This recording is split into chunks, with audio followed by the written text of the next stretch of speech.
పశ్చిమ భాగంలో పడుతుంది. చాలా సార్లు ఈ వాక్యం వింటూనే ఉంటాం మనం. సత్రంలో స్థలం లేనందువలన. సత్రం అంటే ఏంటి? సత్రం అంటే ఏమిటి? సత్రం అంటే కొంతమందికి ఇబ్బంది కలిగిన వేళల్లో అక్కడ ఆ సత్రంలో అందరు కలిసి ఉండేది. అంటే పాస్టమ్మ ఇప్పుడు ఏమన్నా గాలి తుఫాన్ లాంటివి వచ్చి ఇండ్లు పాడైపోయినప్పుడు వాళ్ళకు, మరి కొంతమంది దూర ప్రయాణం పోయేటప్పుడు నైట్ అయితే ఆ సత్రంలో ఆ ప్లేస్లో ఉంటారన్నమాట. మొత్తానికి పద్మక్క నాకు దాన్ని ఎలా అంటే ఇలా ఎక్స్ప్లెయిన్ చేయాలి. Okay, very good answer. సత్రము అని అంటే స్వంతము కాని, హల్లెలూయా, మనది కాంతి ఇతరులది కానీ అది ఒక వెలకు కాకుండా, అంటే లేకపోతే ఏదో దానికి బదులుగా మనం అక్కడ స్టే అవ్వడానికి, ఫర్ ఎగ్జాంపుల్ లాడ్జ్ ఉంటుంది. మనం వేరే విలేజెస్లోకి వెళ్ళినప్పుడు మనకు అక్కడ కూడా తెలిసిన వాళ్ళు ఉంటారు. మనం అప్పుడు ఏం చేస్తాం? లాడ్జ్లోకి, హోటల్లోకి రూమ్ బుక్ చేసుకొని ఉంటాం. కానీ అక్కడ ఏం చెల్లించాలి? వెల చెల్లించాలి, అంటే డబ్బులా ఏదో సంథింగ్. కానీ సత్రము అనే దానికి ఉచితంగా ఇవ్వబడేటువంటి స్థలం. ఎగ్జాక్ట్గా చెప్పాలంటే ఉచితంగా మనం ఉండడానికి ఇవ్వబడేటువంటి స్థలం. అయితే ప్రతి ఊరిలోనూ ఒక సత్రం అనేది అప్పటి కాలంలో ఉండేది. అండ్ ఆల్సో ప్రతి ఊరికి ఒక రకమైనటువంటి మర్యాద అనేది కూడా ఉండేది. ఫలానా ఊరికి వెళ్తే చాలా మంచిదండి, అక్కడ ప్రజలు చాలా బాగా రిసీవ్ చేసుకుంటారు అనేటువంటి పరిస్థితి కూడా ఉంటుంది. మీరు బైబిల్లో ఈ సన్నివేశాన్ని ఒకవేళ మీరు ఆలోచించినట్టయితే ఒక చోట చూద్దాం, ఎవరైనా చెప్పగలుగుతారేమో? బైబిల్లో ఒక అతను ప్రయాణమై వెళ్తూ ఉంటాడు. వెళ్ళినప్పుడు ఒక అతను ఆయన బ్రతికినాడు, వాళ్ళ ఇంటికి పిలుచుకున్నాడు. అంత తేలిక ఎక్కడికి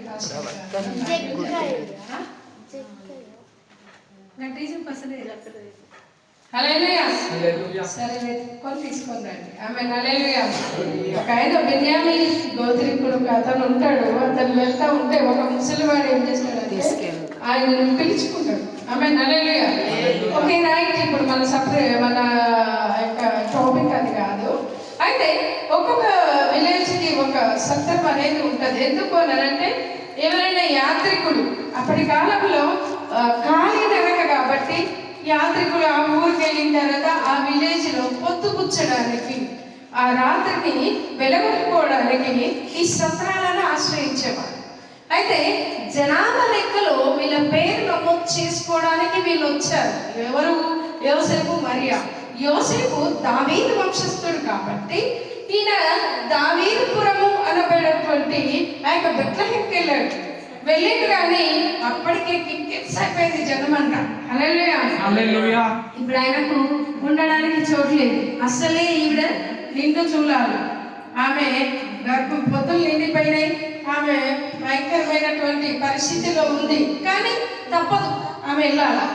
ఇప్పుడు ప్రయాణం అయినరు, వెళ్ళిపోయినరు. అక్కడికి వెళ్ళిన తర్వాత ఇంకా ఆమెకి పెన్షన్ అనే వచ్చినాయి, ఆ బాబు జన్మించాడు. హల్లెలూయా. యేసయ్య జన్మించిన తర్వాత ఇప్పుడు ఏమైతుందంట? సత్రములో స్థలము లేనందున. హల్లెలూయా. ఎక్కడ? సత్రములో. ఏదో కొట్టుకపోయినట్టు కూర్చోండి, దయచేసి మంచిగా చెప్పండి. ఎక్కడ స్థలం లేనందున? సత్రములో స్థలము లేనందున ఎక్కడ పెట్టారంట? ఆయన పశువుల పాకలోన, తొట్టిలోన, పశువుల తొట్టి. హల్లెలూయా.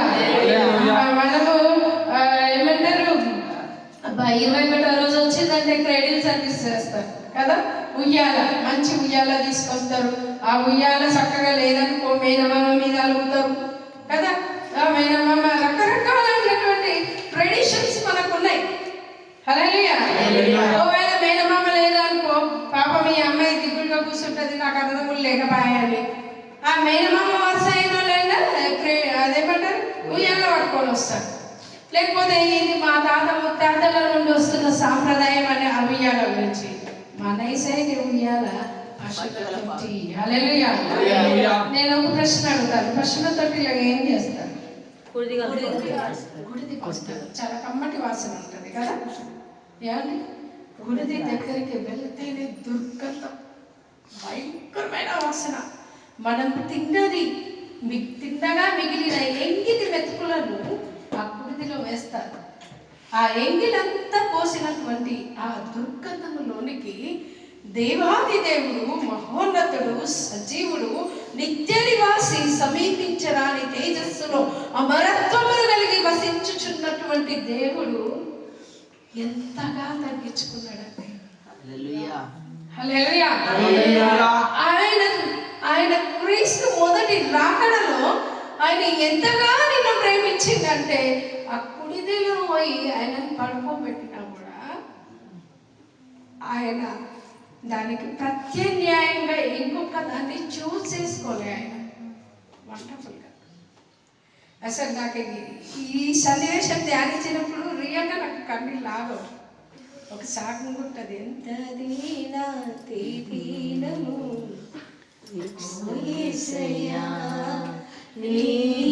జననమెంత దయనీయము, తలుచుకుంటే గుండె కనబడి కరిగి కరిగి. అసలు ఎంతగా వర్ణించాడంటే ఆ పాట రాసినటువంటి దేవుని దాసుడు, ఆయన చల్లగల్లో చాటు లేక నలుమూలను చలి పుడుతూ ఉంటే ఆ సత్రంలో స్థలము లేనందున తల్లి వడిలో నువ్వు ఒదిగినావయ్యా అన్న మాట చాలా ఏడు వస్తుంది నాకైతే ఆ మాట. అంటే నార్మల్గా ఇప్పుడు ఈ గృహంలోకి వచ్చాం, సామాన్ ఉంటే కొంచెం చలి తక్కువ, సామాన్ లేదు, నేరుగా డోర్ తెలిసి ఉంది కాబట్టి ఈ చిన్న చలికి వణుకుతూ ఉన్నాం లోపల. కొంతమంది జబర్దస్త్ వేసుకున్నారు, స్వెటర్స్ వేసుకున్నారు, అది వేసుకున్నారు. ఎందుకు? ఆ చలి అనేది తట్టుకోలేక ఆ పసికందు చిన్న బిడ్డ అప్పుడే గర్భం నుండి బయటకు వచ్చింది. గర్భంలో నుండి బయటకు వచ్చినటువంటి శిశువు ఎందుకు ఏడుస్తారో చెప్పండి ఒకసారి. చెప్పండి. పుట్టంగానే ఎవరైనా ఏడుస్తారు కదా, అబ్బా ఎందుకు ఏడుస్తారు?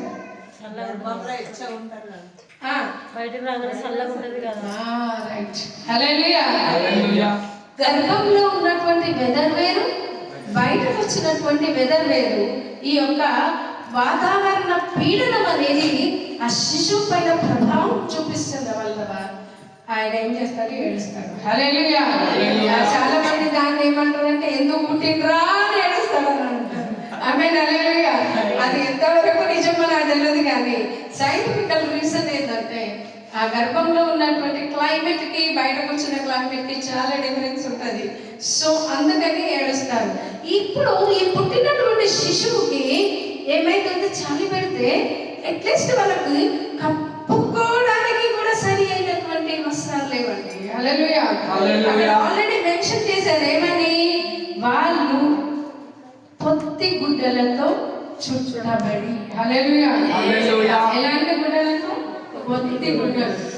చాలా భయంకరమైనటువంటి ఆ యొక్క వస్త్రములండి. ఆ వస్త్రాలలో ఆయన అసలు సిచ్యువేషన్ ఒకసారి ధ్యానిస్తేనైతే నాకు ఉబికప్ చేస్తుంటారు ఏడుపు. హల్లెలూయా. ఎంత భయంకరమైనటువంటి సిచ్యువేషన్కి దేవుడు అప్పచెప్పుకున్నాడు. ఎంతగా అప్పచెప్పుకున్నాడండి నీకోసం. నిన్నెంత ప్రేమిస్తున్నాడు, నన్ను ఎంత ప్రేమిస్తున్నాడు. ప్రపంచం అంతటిని ప్రేమించి ఆయన ఈ లోకానికి వచ్చి అంతగా ఒదిగిపోతే నేడు దేవుని నమ్ముకున్నటువంటి మనము మన వైఖరి చేత, మన యొక్క విధానము చేత దేవుని బాధ పెడితే, దేవుని నమ్మనటువంటి ప్రజలు ఆయన మాకు దేవుడు కాదే అని వాళ్ళు బాధపెడుతున్నారు. ఏమండి, ఆయన నీ కోసమే వచ్చారు, ఆయన నా కోసం. ఆ సత్రంలో స్థలం లేని సిచ్యువేషన్ ఆయన్ని ఏర్పాటు చేసుకున్నాడు. హల్లెలూయా. అందరి జీవన విధానాన్ని కూడా ఆయన ఏర్పాటు చేశాడు. ఆమె చాలా సార్లు ఇది లేదు అది లేదని మనం ఎంతో బాధపడుతూ ఉంటాం. ఆమె హల్లెలూయా. కానీ ఆ రోజు ఆయనకి సత్రంలో స్థలం లేదు, ఈ రోజు నీ హృదయంలో స్థలం లేదు. ఉన్నదా? యేసయ్యకి స్థలం ఉందా? యేసయ్య ఆయన పరిశుద్ధుడు, హల్లెలూయా. పరిశుద్ధుడైన దేవుడు పరిశుద్ధ స్థలములలో నివాసం చేస్తాడు. ఆమేన్. హల్లెలూయా. అందుకోసమే ఆయన ఒక దుర్గంధంలోనికి వచ్చి ఆల్రెడీ అదేంటండి, ఇంటర్నల్ కాదు, ఎక్స్టర్నల్. ఏమంటారు, బాహ్యమైనటువంటి పరిస్థితి అది. ఏంటిది, ఆయన ఆ యొక్క పశువుల తొట్టెలో పడడం, అదంతా బాహ్యపరమైనటువంటి మురికి. కానీ ఇంటర్నల్ మురికి ఉంటుంది చూడు, మన హృదయంలో ఉండే మురికి, ఆ కంపెనీ ఎవడు భరించలేదు. హల్లెలూయా. హల్లెలూయా. ఒక సింపుల్ ఎగ్జాంపుల్ చెప్తే ఏమనుకోకండి. హల్లెలూయా. హల్లెలూయా. ఉదయకాలం లేయగానే వితౌట్ బ్రష్ పక్కలతో మాట్లాడండి, చాలా ఆస్వాదిస్తారు. ఎంత మంచి వ్యక్తి అయినా, ఎంత ప్రేమ కలిగినటువంటి వైఫ్ అండ్ హస్బెండ్ అయినా బ్రష్ చేసుకోవాలి అనుకుంటారు. ఆమేన్. హల్లెలూయా. హల్లెలూయా. మన కడుపులో నుండి పుట్టిన బిడ్డలైనా సరే ఫస్ట్ బ్రష్ చేసుకోవాలి. ఎందుకు? ఆఫ్టర్ ఆల్ ఒక నైట్ పడుకున్నందుకు లోపల బ్యాక్టీరియా ఫామ్ అయింది. ఆ ఫామ్ అయిన బ్యాక్టీరియాని బయటకు తోలనందుకు అంత స్మెల్ వస్తే హృదయంలో ఎన్ని సంవత్సరాల నుండి పెట్టుకున్న కంపు. హల్లెలూయా. నీ హృదయం అనే ఇంటి లోపల కూడా, నీ హృదయం అనే సత్రములో ఆయనకి స్థలము ఉన్నదా? హల్లెలూయా.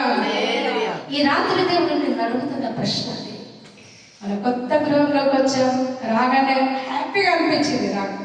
ఆమేన్. హల్లెలూయా. ఎంత మంచిగా ఉంది, ఇంకా దానికి రంగులు వేస్తే ఇంకా బాగుంటుంది కదా.